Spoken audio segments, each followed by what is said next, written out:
Beer hats. Oh, no! Battles deep into the night! Has left the stadium entirely! You're listening to the Baumbastic Podcast with Andrew Ellis on Inside Arkansas. What's going on, everybody, and welcome back to the Baumbastic Podcast, presented by Inside Arkansas and hosted by Andrew Ellis, and brought to you, as always, by the #1 sports betting app in the state of Arkansas, SARACEN. Going to be a massive, massive weekend for gambling. You got football, you got some basketball, Razorbacks playing on Friday, Razorbacks playing on Saturday. For me, I'm going to be watching a lot of UFC on Saturday. Whatever sport you're betting on, BetSaracen is a place to do it. The #1 sports betting app in the state of Arkansas. We got a good show for you here today. We got a fun conversation with Joe Doyle, who works for Overslot Baseball, has founded his own company, got his own website. If you've been listening to the podcast for a while, you've heard me say Joe Doyle's name a lot because he is my go-to draft guy, my #1. If I need to know who the best prospects are, I go to Joe Doyle. If I want to know how the Razorbacks are ranked, I go to Joe Doyle. If I want to know the lay of the land, I go to Joe Doyle. Really appreciate him joining me on the show. I've been a fan for years, and it was good to talk to him, get his thoughts on some Razorbacks and some in-depth conversations about sort of their tools, what some of these guys need to prove this year, some of the things specifically in their game that they could work on. He also throws out the name of a Razorback freshman position player that I got to be honest, it just absolutely stunned me, stopped me in my tracks, stunned me. But it tells you how plugged in this guy is. You know, because you talk to national guys sometimes, and of course they know Arkansas and they follow Arkansas, but you never really know like how much they're paying attention. You ain't got to worry about that with Joe Doyle, man. We talked about pretty much every player on the roster, and he had in-depth breakdowns and in-depth thoughts on all of them. Really good stuff. You guys will enjoy hearing from him, I have no doubt. So I hope you guys enjoy that one. Before we get to that interview, of course, though, want to talk to you about OZK Insurance. Are you tired of juggling insurance companies trying to find the right coverage? Well, OZK Insurance and Rogers, they make insurance simple again. As a 100% independent agency, they shop the entire marketplace to deliver the best combination of cost and coverage, saving you both time and money, whether it's home, auto, boat, motorcycle, life, or commercial insurance. Their friendly team has access to a wide range of flexible options designed just for you. They serve Northwest and Central Arkansas, including Bentonville, Centerton, Fayetteville, Little Rock, Hot Springs, Springdale, and beyond. Let OZK Insurance be the trusted advisor you never knew you needed. With over 600 5-star Google reviews, start today with a free online quote at ozkinsurance.com or call 479-715-4200. OZK, protection made simple. And without further ado, Mr. Joe Doyle. All righty, we're here with Joe Doyle, host and founder of Overslot Baseball, the best when it comes to MLB Draft stuff. And that's not just me gassing up the guests. Anyone that listens to the show knows how much I love Joe Doyle's work. We appreciate him on this podcast. We appreciate him for being here. So, Joe Doyle, man, I know it's kind of your off season a little bit. I know you probably got some fall baseball stuff going on, but how's life treating you this off season? Life's good, man. Yeah, so wife and I are expecting our first baby here in a few weeks. So that's been keeping me pretty busy, but continuing to build out overslotbaseball.com and bring new features to the subscribers over there. It's been a lot of fun. So thank you for the shout out. I appreciate the kind words. Yeah, man, that's awesome, man.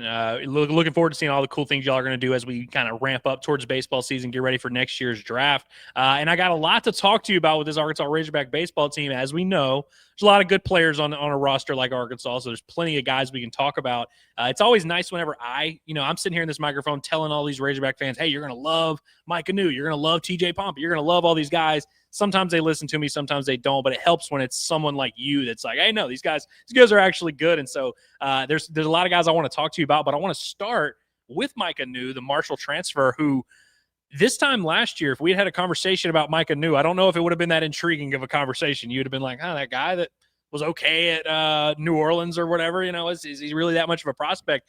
Kind of came out of nowhere, at least from my perspective. I don't follow, AAC or Sunbelt baseball a ton, but it seems like this summer kind of exploded onto the scene. Hits 14 home runs in his last year at Marshall, which I think like 11 of them came in the last 2 months. It was like he went on a crazy tear, leads the Cape Cod League in home runs, wins Cape Cod League MVP. And so by this point, I think people now realize this isn't your typical senior outfielder transfer. You typically think of senior outfielder transfer. It's like, it's like a not toolsy guy. Mike Anu's got a little bit of some projection to him. What have you noticed about his game and sort of the way he's announced his arrival this summer? Yeah, I mean, Arkansas is lucky to have landed Mike Anu. He went from truly I would say in May, 2 months before the 2025 MLB draft, he wasn't on my board. I had not written him up. I had evaluated him. I thought it was really poor at shortstop. I thought he was totally miscast in the position. Good runner. There was a little bit of raw power, but they were swing and miss. You take this kid to the Cape, you drop him in center field where his speed and his instincts play a lot better than they do on the dirt. All of a sudden, the offensive game takes off. The exit velos blow up with a wood bat. And we're talking about a kid that, I was thinking might go in the 6th or 7th round of this draft. You get him to Arkansas. You can play him in the outfield with a metal bat at all times.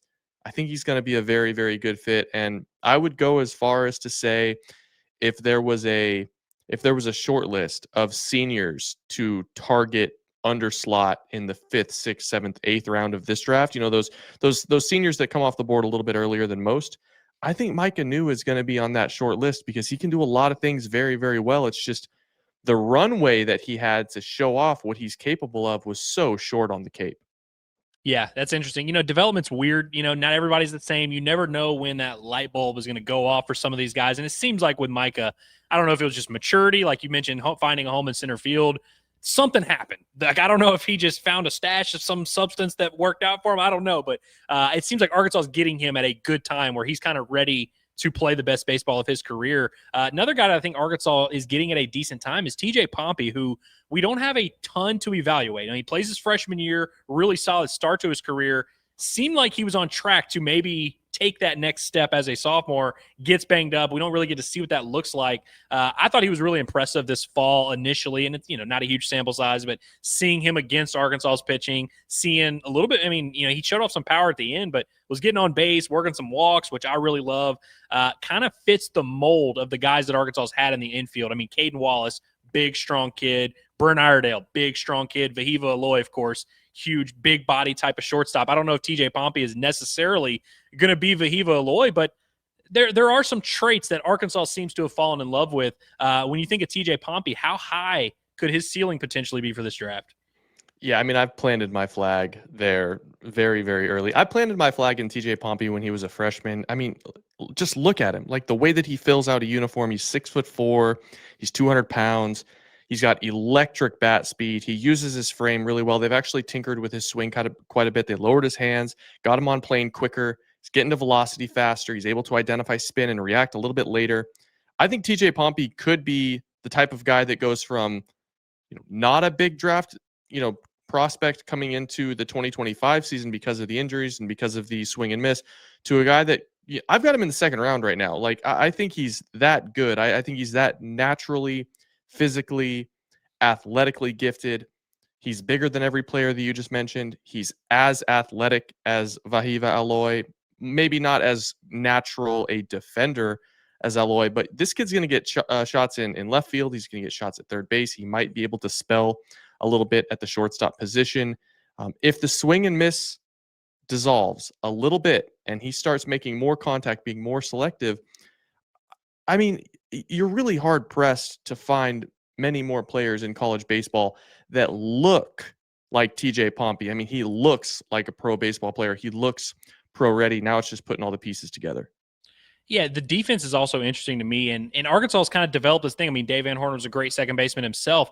They really develop guys on that side of the, you develop all these guys, any of these guys with tools you need to project a little bit. It just seems like all these guys that come in with maybe question marks about their glove, they go away pretty quickly. It wasn't that long ago. We were like, Vahiva Aloy, is he really going to be a shortstop? Can he even play second base? Let alone, what's it going to look like? All of a sudden, by the time he leaves Arkansas, he's as solid as anybody. And so I'm not saying it's going to be that simple that TJ Pompey is just going to be the best shortstop in the country. But if he ends up sticking at shortstop for this Arkansas team, I think that would help him for his draft case to kind of show, hey, there's some defensive versatility there as well.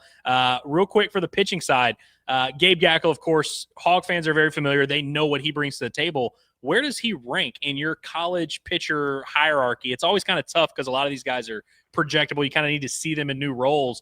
How high is he close to that top list? I know the Peterson kid at Florida, I would imagine going to be a pretty big prospect. How high is Gabe Gackle in that frontline college arm discussion? Way better than that bum Joey Volchko, right? So I won't speak on Volchko, but I have Gackle as my number 4 college pitcher on the board. And really, like at the end of the day with Gackle, it's just establish a role, right? Like, are you a starting pitcher? Are you going to be the 6th, 7th, 8th, 9th inning cleanup guy? Are you going to be the piggyback guy? You're going to be the, fat middle innings guy. Like, I just think when Gackle was in the bullpen, he dominated. When he was in the rotation, he seemed to struggle. And I don't know if it's a mindset thing, if it's a a mentals thing, but Gackle has as good, if not better, stuff than just about everybody in the country. He's not as prototypically big and long and projectable as a Jackson Flora or as a Liam Peterson or as a Cam Flukie, but he's had huge stuff going back to when he was a high school senior, and it's just carried over to the University of Arkansas. So I'll put it this way: his stuff is that of a guy that should be one of the first 3 to 5 pitchers off the board in the 2026 draft. But in order to do that, we need to see Gabe Gackle pitch 65, 70, 80 innings this year, if not more, if Arkansas goes deep, to prove that he is a starting pitcher prospect at the next level, especially with the injury history in his rearview mirror. A little Walker Buehler-y in terms of the body thicker, type. a little thicker, a little maybe Jack Leiter-esque in terms of like the way that the body is built, and I think he's a better mover than how Jack Leiter moved from a natural fluidity standpoint. But yeah, it's a barrel of gunpowder. It's a powder keg profile, and he can spin the hell out of the baseball. Yeah, got them quads. He's got them. What's that? The dude for Atlanta that's got the quads. I'm blanking on his Strider. name. Strider. No, I mean, Strider. He's not too dissimilar from Gage Wood, to be totally honest with you. Yeah.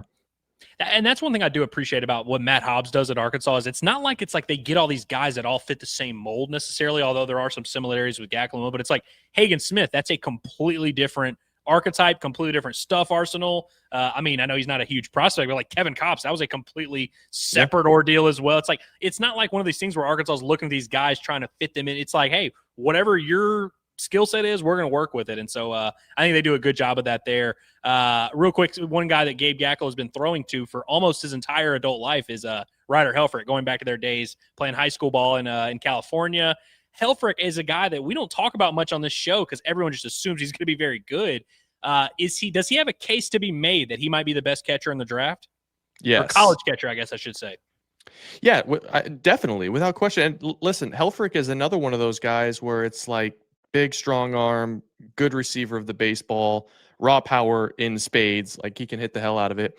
But swing and miss, identifying the slider low and away, laying off the slider low and away, getting into hitters' counts, and getting to the pull side. He has always shown the ability to be a full-time catcher at the next level. He has all the physical tools, the mental makeup. Going back, I've talked to his coaches in high school. Going back to high school, his freshman year at Arkansas, everybody believed Ryder Helfrich was going to become a first-round pick, and the tools and the pedigree is still there. It's just, can he make those subtle adjustments down the stretch here as his draft-eligible junior year here is going to wrap up? Can he hit the breaking ball? Can he lay off the breaking ball? Can he get into – here's the thing about Helfrich that at least the data points to.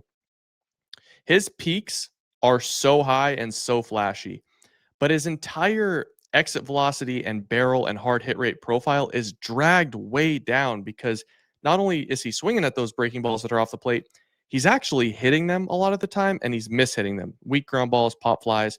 So if he just gets into hitters' counts and he starts swinging at the right pitches – Ryder Helfrich, the path to becoming a top 30 pick is not narrow. I mean, he just needs to improve, if not marginally.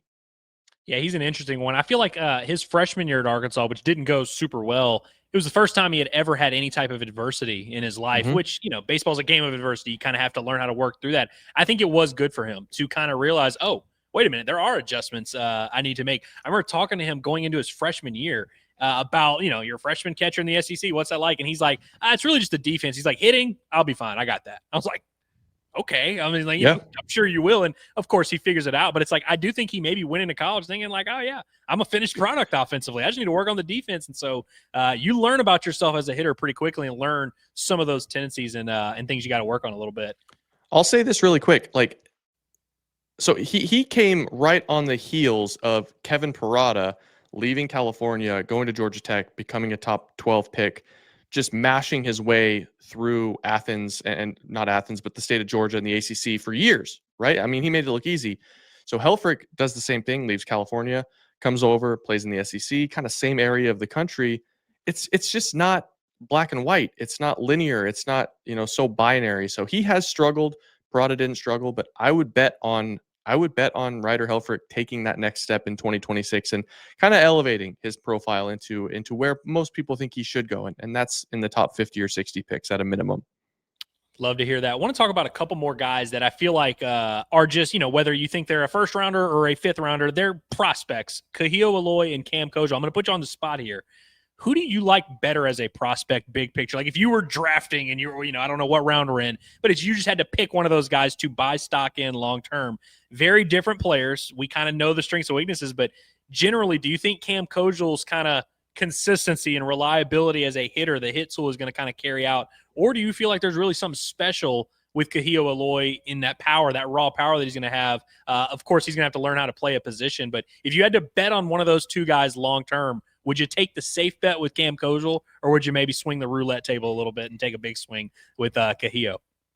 I mean, I think from a traditional scouting perspective, I would take Kojo. And the only reason I say that is, I mean, listen, he plays on the dirt. It's tough to find guys that can play on the dirt. He can bounce all over the dirt. He can play a little bit of shortstop, can play third base, can play second base, left-handed hitter.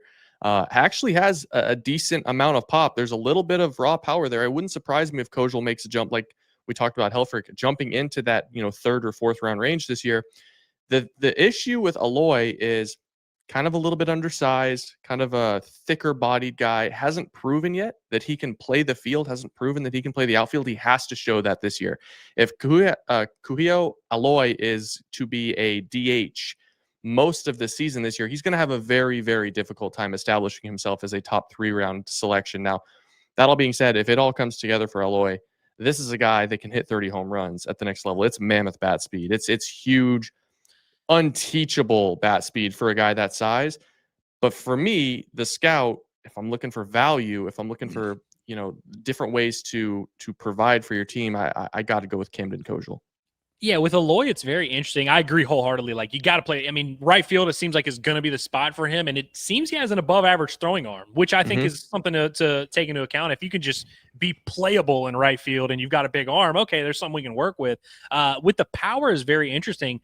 Personally, me, and I would be interested to hear your take on this. This is, I don't claim to be a scout.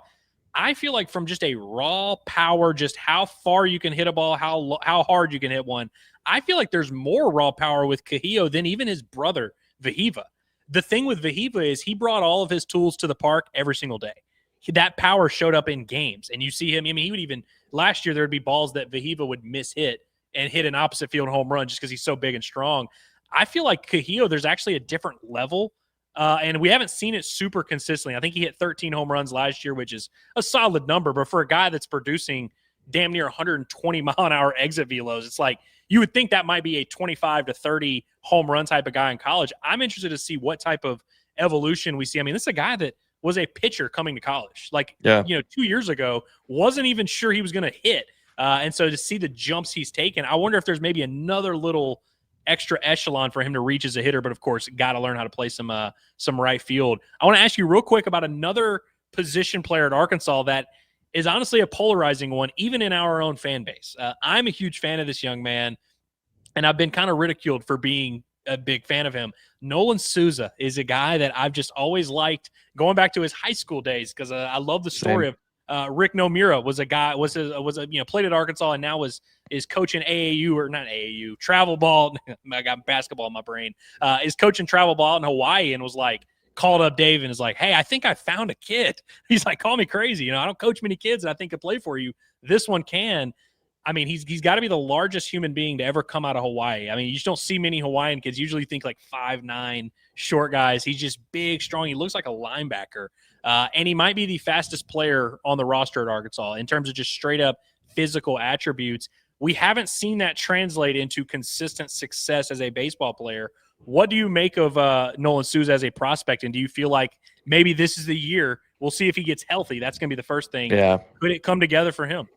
Yeah, I mean, health is going to be the big one, right? Like he came out just so slow in 2025. You really are kind of waiting for this to explode. And I'm with you. Listen, in my 2020, God, it would have been 2023 draft board, I had Souza in the top 150, if I'm not mistaken. Like I really believed in the frame, the run tool. He is, I'm not just being exaggerative. When I talk about hip shoulder separation, the ability to athletically create stretch and coil in the swing, not a lot of guys on the same level as the high schooler that I saw in Nolan Souza. Now, he's gotten bigger and stronger, and the bat speed has come along, and it's kind of all come together from a swing mechanics perspective, but he just hasn't hit yet, right? Like the pitch selection, the pitch recognition skills, the ability to hit spin, it just hasn't happened yet. And it really is a shame that he got hurt in 2025. For me, he is at a point right now where he does have to prove it. Like, he does have to get back on the field. He does have to prove it. Like, hey, I'm a legitimate prospect. I can do things on the baseball field outside of just athletic testing, outside of just what the raw tools say. This is not a player. It also, he comes from an esteemed bloodline. Like the Souza family has been making waves in college baseball for the last 3-4 years at different schools. So I'm a big Nolan Souza fan. I've loved the swing for a long, long time. I hope he gets his opportunities this year. But I mean, last year, I think we were talking about like a 33% whiff rate before he, hit the shelf. The strikeouts were too high. It's not translating. The surprising thing with Nolan is it's not translating into over the fence power, despite the, despite the bat speed, despite the 114 max exit velo that we see from him. He's not hitting the ball over the fence, which you have to do if you're that profile. So definitely a player that I have not given up on, but every year Fayetteville, that roster gets thicker, it gets deeper, and playing time gets harder and harder to come by. And this year is going to be no different. He's going to have to prove himself in the spring. He's also got a younger version of himself in Carson Brumball, who's going to be pushing him very hard. It's very possible Carson Brumball ends up cracking that everyday lineup. And so, if he does, what does that mean for Souza? If Pompey's playing short, that maybe limits some opportunities there as well. I imagine it'll work itself out, and I think all these guys are capable and talented. It's going to be fascinating to see I don't envy Dave Van Horn having to make some of these decisions of all right, do I play this right-handed hitting freshman who's got this potential through the roof? I got to get Souza going, though. What do you do here? It's going to be interesting. But I think for Hog fans, their worries are more on the pitching side because I just think with this lineup at Arkansas, I know we talked about a lot of these guys. You just look at it on paper, you kind of know what you're getting from 5 or 6 of those guys. The lineup's going to have a pretty high floor. Not that the pitching doesn't. They're going to end up being pretty good, but there's a lot less known. You think back to this time last year, Zach Root was a guy that had already really proven himself at the college level. Landon Beidelshees was a guy that had a ton of experience. Gabe Gackle, there weren't many prospects that were as excited as we were excited for him. Gage Wood, of course, was in that mix too. So you had a lot of reliability, and it's really Gackle and everybody else in terms of proven commodities. One guy that I want to talk about is Cole Gibler, because I think there's a lot of benefit of the doubt that I just personally I look at these programs like Arkansas, LSU, Tennessee, even Florida for a while, and I just kind of assume a highly touted kid goes there, has some success as a freshman. My imagination can figure out what this guy's going to look like. So Cole Gibler throws 35 innings last year for Arkansas. I don't know what it ended up being. Nice little start to his career. He's going to probably transition to that starting role. How do you evaluate him so far? Because there's not a ton to look at in terms of how he'll translate as a starter, but the stuff is good. You kind of know the makeup's there, and you can kind of see what he might become. What do you make of Cole Gibler right now and kind of his case? I know he's a year away from really entering these draft combos, but what do you make of him as a prospect? Yeah, I can't believe we haven't talked about Hunter Dietz yet, but Gibler and Dietz that's got to be the best 1-2 left-handed combo in the country, at least for me. I could be totally wrong. I could be forgetting about someone. I know UC Santa Barbara's got a couple of really good lefties as well, but Hunter Dietz and Cole Gibler, he had 18 strikeouts per 9 last year. I think he walked 10 or 11 in whatever it was, 30 innings. Metrically, statistically, from a rates and run value perspective, he did everything you could ever ask for from a guy that was a freshman. He was a freshman pitching in the SEC at the biggest, on the biggest stage that college baseball can throw you. He was striking hitters out. I think if you don't have Cole Gibler in the top 50 picks or the top 2 rounds of the 2027 draft right now, I think you're just totally blind to what he did in 2025. I would expect Gibler to be either the Saturday or the Sunday guy. I expect him to dominate. I expect him to continue to do what he did. I don't know if you're going to ask about Hunter Dietz. I would expect Dietz to fill the other role. Talk about a guy that, has hardly thrown innings. What is he, 2 innings in his entire collegiate career? I know he's been, hurt here and there. He's been trying to get on the field, pitched well for Hyannis this year. He's up to 98 from the left side. He's 6'6". You can't find left-handed pitchers that are 6'6", throwing 98 with 3 pitches. Now, 2 innings. We don't know if he's going to throw strikes. We don't know if it's going to translate to the SEC. But if there was a program right now that I would look at and say, there are 3 guys that are eventual top 50 picks all in the same rotation, it would be this program. And you know what? I'll throw this out there too. I know he's a 5th-year guy. You might see 50 innings out of Parker Coyle this year. Parker Coyle could have been drafted last year. He is, I mean, you talk about Kops, you talk about some of the other guys that have just played that glue card over the course of their Arkansas careers. Parker Coyle could be the guy that pitches a huge sample of innings and just kind of keeps the whole thing glued together for a deep run. So, and I'll throw one more out at you. And this is a position player. It's not a pitcher, but I know you're not going to ask about him. And I don't know if you've noticed this, but he's in my top 10 of the 2028 draft. For the 2028 players to watch. If Arkansas fans aren't paying attention to Carter Rutenbar, you need to. Carter left-handed Rutenbar, hitting catcher, eh? Wait until you see this kid play left field. He plays left field like someone stole his lunch money. Like, I mean, hair on fire, just borderline out of control, but will sacrifice the body to make every single play. I think Arkansas fans are going to fall in love with Carter Rutenbar, and he's just another name in that mix, in that, outfield catcher depth mix that is going to fight for plate appearances. So Carter Rutenbar, keep an eye on that one. I like that a lot. This freshman class at Arkansas, I almost feel bad for some of the position players because I like all of them. I mean, Alexander Peck is a kid that I was impressed with this fall. I was like, man, he's he kind of has that. I mean, you can see the potential there, the frame. He has no chance at playing. Like, he's not even going to get a chance, and he's a good player. And there's a lot of players like that on this Arkansas roster who were just like good prospects that are going to have a tough time. They're going to have to beat out some really good players.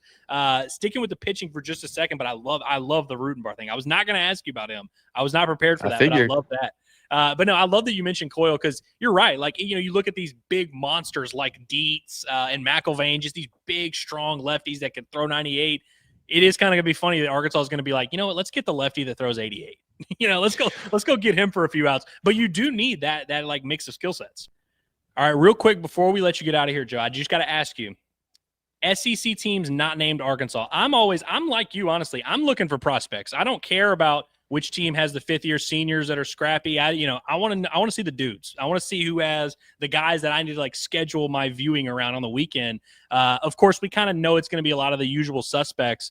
Tennessee's got a pretty good roster to look at, but if there were one SEC team that you could only watch from just a prospect standpoint, who is the SEC team that is the most intriguing to you in terms of the just overall depth of their talent?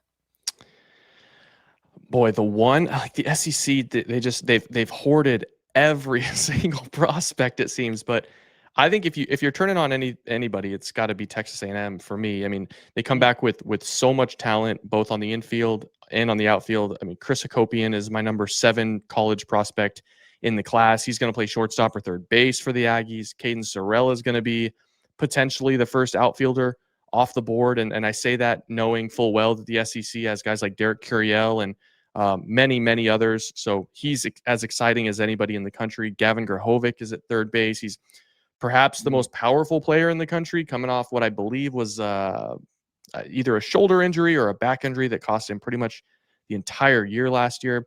Shane Sadow, Clayton Freshcorn, they're loaded in College Station. But again, for me not to say Tennessee or LSU in this question, it's appointment television every weekend in the SEC. It's awesome for the sport of baseball. Yeah, part of me, nothing would make me happier than Tennessee just fading into oblivion now that Tony V's gone and we never hear from them again. No chance. It's not going to happen this year, man. That No roster, chance.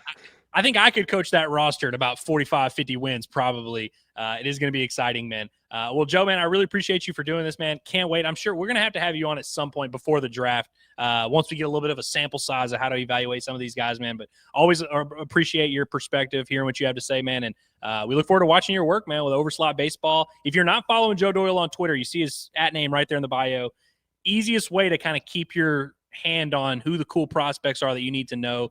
So definitely go check out his work, man. Doing a lot of great stuff. Seriously, man, appreciate you for doing this, and looking forward to a great baseball season, man. You got it. Be good, Andrew. We'll see you. Absolutely. Woo pig, everyone.